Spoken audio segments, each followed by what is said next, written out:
Guys এটা হলো একটা মেল পেঁপের গাছ, তো কতগুলো পেঁপে ধরেছে উপরে দেখতে পাচ্ছেন।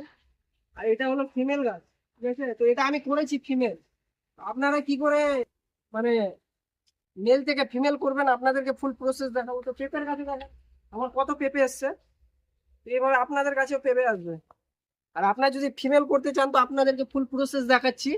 তো গাইস দেখতে পাচ্ছেন এটা হচ্ছে একটা মেল গাছ, কি করে ফিমেল করবেন আপনাদেরকে ফুল প্রসেসে শিখিয়ে দিচ্ছি। আপনাকে আগে কি করতে হবে, এই গাছটাকে পুরোটাকে কাটতে হবে, মানে যত পাতা আছে সব ছেটে নিতে হবে, ঠিক আছে। এইভাবে করে কাটার পরে, ঠিক আছে, এভাবে কেটে এটাকে উঠিয়ে দিবেন, ঠিক আছে, পুরোটাকে। এরপরে এখানে একটা প্রসেস রয়েছে, এই যে এইভাবে করে গাছটাকে ফাটাতে হবে, ঠিক আছে। এদিকে দেখো, তারপরে এইভাবে করে আপনাদেরকে